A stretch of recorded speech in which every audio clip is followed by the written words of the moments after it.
स्कूलों में मेरा ख्याल है कि अब वो टाइम है कि जिसमें हम एथिक्स की बात करते हैं, बट आई थिंक एक चीज़ है अमली अखलाकियात, तो अप्लाइड एथिक्स को करिकुलम में शामिल हो जाना चाहिए। डॉक्टर साहब मुझे एज बता दें, किस एज से आपको चीज़ों पे बिल्कुल कॉम्प्रोमाइज़ नहीं करना? हम देखते हैं ना स्कूल में गार्ड पकड़ के आपकी बच्ची का हाथ या उसको पकड़ के गाड़ी में बिठा रहा है, ड्राइवर बच्ची को पकड़ के गाड़ी में बिठा रहा है। किस एज तक आपने, क्योंकि सेक्सुअल हैरेसमेंट एक तरफ है, ये फिजिकल हैरेसमेंट भी बड़ी मैटर करती है, इसको इग्नोर नहीं किया जा सकता। तो कब तक आपने इन चीज़ों को जो है वो बिल्कुल ही आपने नो कॉम्प्रोमाइज़? देखिए, जो साइकोलॉजी है ना, वो तो कहती हैं बाबा साइकोलॉजी फ्राइड, हम सबको पता है। तो वो तो कहते हैं कि इवन न्यूनेटल लाइफ में बच्चे को अपनी सेक्सुअल अवेयरनेस होती है कि अगर उसके जेनिटेलिया को टच किया जाए या उसकी बॉडी को टच किया जाए, तो लिहाजा हम ये कह सकते हैं कि हमारे यहाँ जो school admission general age consider की जाती है तो is like 3 year plus 4 year around, that is the appropriate age. उतना बच्चा बिल्कुल समझता है।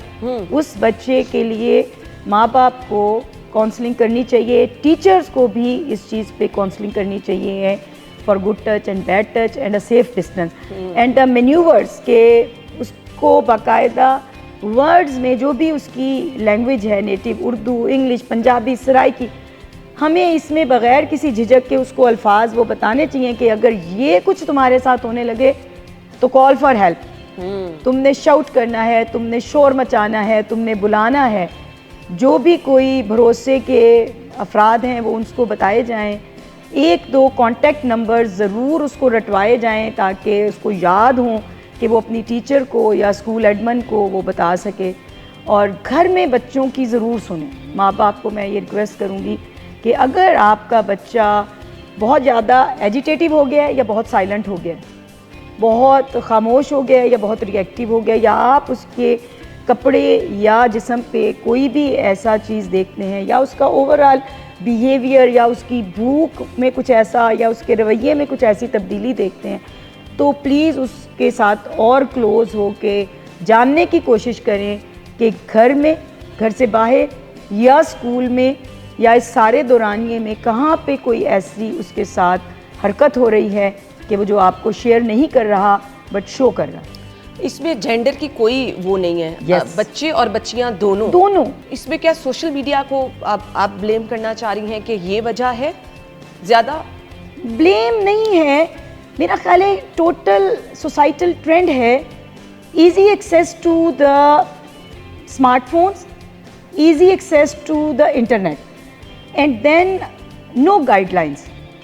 मेरा ख्याल है कि मैं हमेशा बात करती हूँ कि रूल्स, लॉज आई थिंक सब मौजूद हैं। इवन अगर हम रिसेंटली दोबारा जो एक डोमेस्टिक वर्कर का वेरी अनफॉर्चुनेट एंड पिंचिंग के जो डेथ हो गई उस बच्ची की जो कि सेक्सुअली अब्यूज़ हुई and then got pregnant and वो अटेम्प्टेड मिसकैरेज और सब कुछ, ये केस आपके पास आया?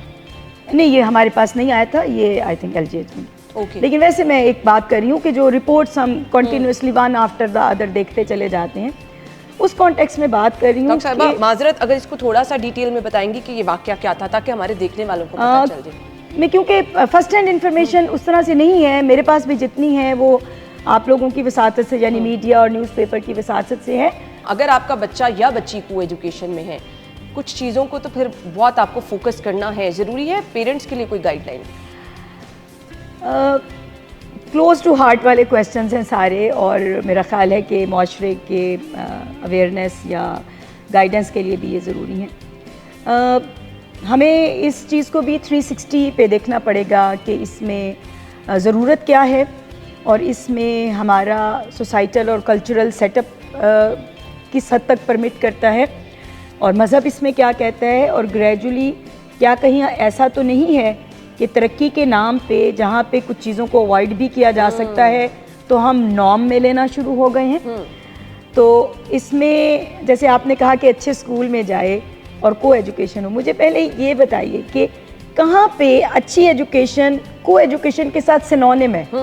दोनों का सिमिलर मतलब तो कहीं नहीं है। बिल्कुल नहीं। हमने क्यों इस चीज़ को सिनोनिमस ले लिया, हम मतलब ले लिया, हम मानी ले लिया कि अच्छी एजुकेशन सिर्फ को एजुकेशन स्कूल या कॉलेज या यूनिवर्सिटी में हो सकती वो है। आज बच्चों की ग्रूमिंग की बात की जाती है, बच्चों के सेल्फ कॉन्फिडेंस की बात की जाती है, बच्चों को एम्पावर करने की बात की जाती है, तो वो रिलेट किया जाता है ना कि आप एक मुकाबले की फिजा होगी, बच्चा बच्ची अच्छा पढ़ सकेंगे। अच्छा, हम इसमें देखते हैं even at present there are institution जो कि प्योर वुमेन बेस्ड मतलब फीमेल इंस्टीट्यूशंस हैं। मैं अगर यहाँ बैठ के बात करूँ तो बहुत सारी इवन हायर एजुकेशन लेवल पे भी Fatima Jinnah medical university which was initially Fatima Jinnah medical college, मैं फैसलाबाद में बात करूँ तो प्राइवेट है, बट मदीना यूनिवर्सिटी फैसलाबाद का एक जो सेगमेंट है मेडिकल वाली साइड का, वी नो दोज इंस्टीट्यूशंस कि जहाँ से सिर्फ फीमेल एजुकेशन है बट बहुत ब्राइट और ब्रिलियंट मतलब wonderful students are graduating and performing and contributing. Great. They are not lacking in their confidence, they are not lacking in their academic performances. So लिहाजा इसको नहीं करना चाहिए। बट वही बात है कि मैं इसको टोटल ये नहीं कहूँगी कि होनी ही नहीं चाहिए, लेकिन फिर वही बात कि जैसे अगर हम छोटे बच्चों को गुड टच बैड टच बता रहे हैं और हम अप्लाइड एथिक्स के करिकुलम की बात कर रहे हैं, जैसे मैंने पहले भी सुजेस्ट किया, तो आई थिंक हर लेवल पे बच्चे फिर बच्चे ही होते हैं। डॉग के जो बड़े बच्चे हैं वो खुद को कहते हैं कि now we are grown up. आपने देखा होगा कि हमारे बच्चे कहते हैं कि अम्मा या अब्बा हमें मत समझाएं, अब हमें पता बड़े है। हो गए हम। But still I think they need guidance and they need some SOPs। तो उन जगहों पे भी लिमिट्स को डिफाइन होना चाहिए है